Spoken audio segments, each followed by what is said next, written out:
പിറ്റേന്ന് ഒരു കോളേജ് എങ്ങനെയാണ് ഫംഗ്ഷൻ ചെയ്യുന്നതെന്നറിയാൻ ഹാർമൻ കോളേജിലേക്ക് ബി ചെല്ലുന്നു. അവിടുത്തെ പഠന നിലവാരവും കുട്ടികളുടെ അവസ്ഥയുമെല്ലാം ബി നേരിട്ട് കണ്ട് മനസ്സിലാക്കുന്നു. അവർ പഠനത്തെ വളരെ ഭയത്തോടെയാണ് നോക്കിക്കണ്ടത്.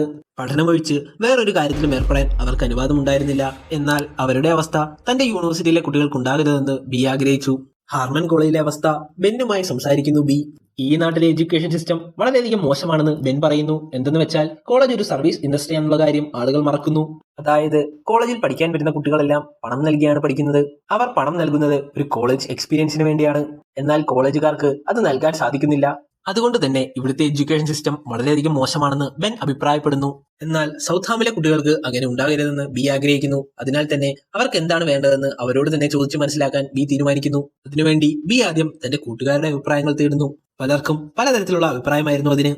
ഗ്ലെന്നിന് ഫുഡുകളോടായിരുന്നു താല്പര്യം. അതിനാൽ തന്നെ കൾനറി ആർട്സിന് തലവനായി ഗ്ലെന്നിനെ ബി നിയമിക്കുന്നു. സമ്മർ ക്യാമ്പിൽ ഒരു ക്രാഫ്റ്റ് കോമ്പറ്റീഷനിൽ ഹാൻസ് വിജയിച്ചിരുന്നു. വുഡ് കാർവിംഗിനായിരുന്നു ഹാൻസിനെന്ന് സമ്മാനം ലഭിച്ചിരുന്നത്. വുഡ് കാർവിംഗ്, സ്കൾപ്റ്റിംഗ് അതെല്ലാം പഠിപ്പിക്കുന്നതിനായി ഹാൻസിനെ നിയമിക്കുന്നു ബി. അതിനുശേഷം കോളേജിലെ കുട്ടികളോട് അഭിപ്രായം തേടുന്നു ബി. പലർക്കും പല രീതിയിലുള്ള താല്പര്യമായിരുന്നു. അതായത് ഫുഡിനോട്, ഡ്രസ്സിനോട്, പാട്ടിനോട്, അങ്ങനെ പലതിലും. അവരുടെ എല്ലാം അഭിപ്രായത്തിന് വില കൽപ്പിച്ച് ഒരു കോളേജ് അന്തരീക്ഷം ഉണ്ടാക്കാൻ ബി തീരുമാനിക്കുന്നു. അതിനുവേണ്ടി ബി പല കാര്യങ്ങൾ കോളേജിൽ നടപ്പിലാക്കുന്നു. സ്വിമ്മിംഗ് പൂൾ, സ്കേറ്റിംഗ്, നല്ലൊരു കിച്ചൺ, അങ്ങനെ പലതും. അതോടൊപ്പം ഡീൻ തനിക്കറിയാവുന്ന കാര്യങ്ങൾ കുട്ടികൾക്ക് വളരെ രസകരമായി പറഞ്ഞു കൊടുക്കുന്നു.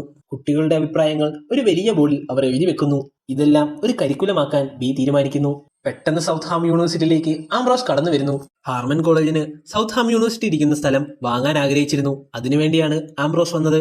എന്നാൽ ബി ആംബ്രോസിനെ തിരിച്ചയക്കുന്നു. അന്ന് വൈകുന്നേരം ഒരു പാർട്ടിയിൽ വെച്ച് ആംബ്രോസിനെ മറ്റൊരു പെൺകുട്ടിയുമായി മോണിക്ക കാണുന്നു. അതുകൊണ്ട് തന്നെ ആ പാർട്ടിയിൽ നിന്ന് വളരെ ദേഷ്യത്തിൽ മോണിക്ക ഇറങ്ങിപ്പോകുന്നു. അടുത്തതായി മറ്റൊരു പ്രശ്നം ബിയെ തേടിയെത്തുന്നു. ബിയുടെ കോളേജിനെ പറ്റി ലിസിക്ക് നേരത്തെ സംശയം ഉണ്ടായതിനാൽ ലിസി ഇപ്പോൾ ബിയുടെ കോളേജിലേക്ക് എത്തുന്നു. അവിടെ വെച്ച് ബിയുടെ കള്ളത്തരങ്ങൾ ലിസി കണ്ടുപിടിക്കുന്നു. ഇത് താൻ മാതാപിതാക്കളെ അറിയിക്കുമെന്ന് ലിസി പറയുന്നു. അറിയിക്കാതിരിക്കണമെങ്കിൽ തനിക്കൊരു ഫേക്ക് ഐ ഡി കാർഡും അതുപോലെ തന്നെ ബിയുടെ സ്കൂട്ടറും നൽകണമെന്ന് ലിസി ആവശ്യപ്പെടുന്നു. മനസ്സില്ലാ മനസ്സോടെ ബി അതിനെ സമ്മതിക്കുന്നു. അടുത്ത ദിവസം സൗത്ത്ഹാം യൂണിവേഴ്സിറ്റിയിലേക്ക് ബിയെ തേടി മോണിക്ക എത്തുന്നു. സൗത്ത്ഹാമിലെ സിലബസിനെയും ക്ലാസ്സിനെയും പറ്റിയെല്ലാം ബി നല്ല രീതിയിൽ മോണിക്കയ്ക്ക് വിശദീകരിച്ചു കൊടുക്കുന്നു. അന്ന് വൈകുന്നേരം ഹാർമൺ യൂണിവേഴ്സിറ്റിയിൽ ആ വർഷത്തെ ഏറ്റവും വലിയൊരു പാർട്ടി നടക്കാൻ പോകുന്നു. എന്നാൽ ആ പാർട്ടിയിൽ പങ്കെടുക്കേണ്ട കുട്ടികളെല്ലാം സൗത്ത്ഹാമിലെ പാർട്ടിയിലേക്ക് പങ്കെടുക്കാനായി പോകുന്നു.